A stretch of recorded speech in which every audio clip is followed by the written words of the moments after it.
We believe that Ledoux plans to carry out his attack within the next few weeks.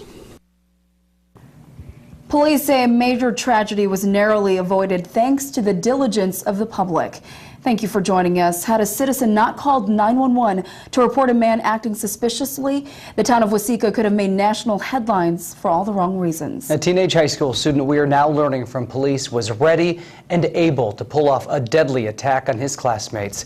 ABC 6 News reporter John Decott was in Waseca today. And John, you learned the details behind this teen's plan. That's right, James and Laura. Authorities say 17-year-old John Ledoux was extremely well prepared and had researched past mass killings. His goal was to attack on April 20th, the anniversary of Columbine. But thanks to this year's calendar, that fell on a Sunday. So while his plan was delayed, police say he was still ready to kill in a matter of days. On Tuesday night, Waseca police received a report of a suspicious person entering one of these storage units and closing the door behind him.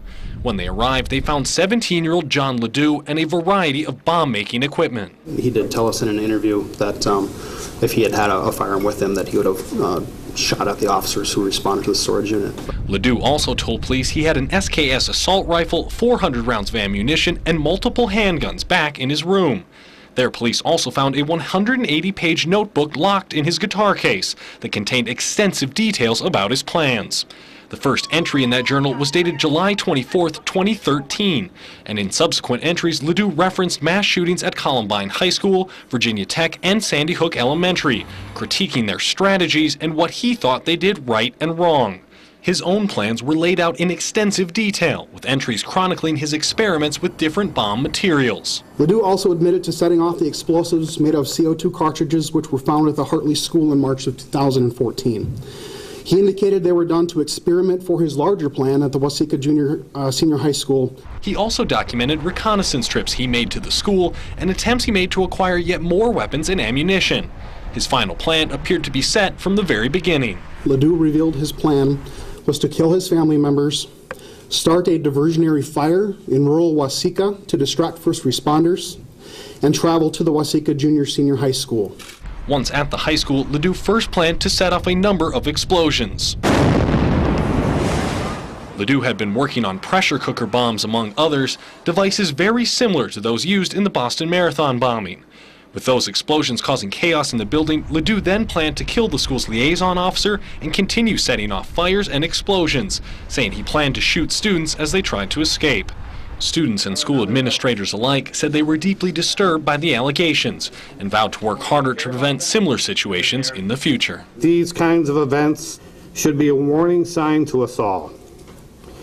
These events are like canaries in the mines, an indicator that something deeply is wrong inside our culture. Now, authorities say they don't believe Ledoux was working with anyone else, and at this point they don't have a motive for why he was planning this. Ledoux now faces 4 counts of first-degree attempted murder and 8 other counts of criminal damage and possession of explosives. Ledoux has been sent to the most secure facility in the state after making threats to kill an intake counselor at a facility in Rochester. As for the district, they have beefed up security at the school and searched for any possible explosives.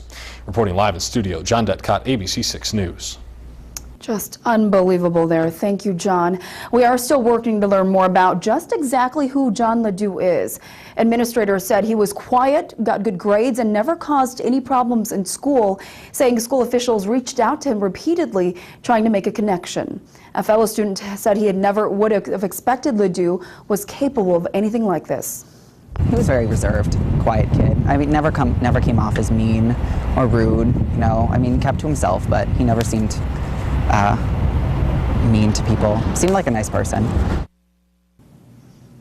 We will learn more about the suspect and the investigation in the coming days and weeks. Count on ABC 6 News to bring you any developments with this story.